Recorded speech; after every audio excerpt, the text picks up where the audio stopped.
my name is Rachel and my twins were diagnosed with type 2 SIUGR at just 12 weeks. By 17 weeks, given the severity of our prognosis, we were only offered the ultimatum to selectively reduce our donor twin baby or likely lose them both any day.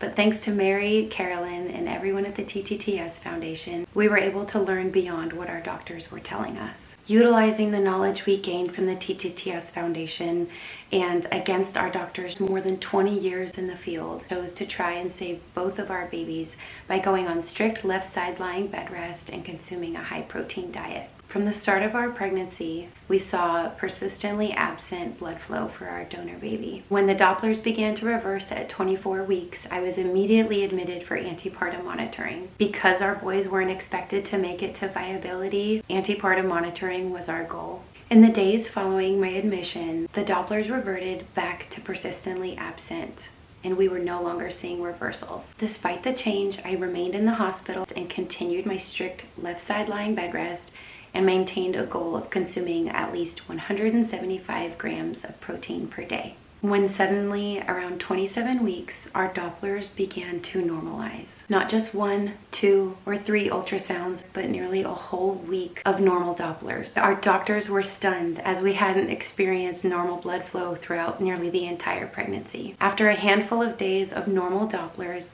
we slowly saw the blood flow revert back to intermittent and then persistently absent. Our doctors reminded us that our gestation threshold was 30 weeks. Due to our type 2 diagnosis. And so our green light for delivery came just before that at 29 weeks and 5 days when we saw the reversal of the ductus venosus. After nearly 40 days of antepartum, will today be the day finally turned into today's the day. But it was pathology that later gave us an insight as to what exactly happened during our pregnancy and why we saw that blood flow revert back to normal. Results revealed that they had developed a well-vascularized network of connections between each other, concluding that our recipient twin kept our donor twin alive in utero. This happens because as the placenta grows to supply more nutrients to the growing babies, the placenta can also develop new blood vessel connections to help save the growth-restricted baby. The results also reveal that our donor baby had a 3-vessel umbilical cord with a marginal velamentous insertion, and over 7 centimeters of his umbilical cord was not protected by the umbilical membrane. Though empirical evidence is limited at this time,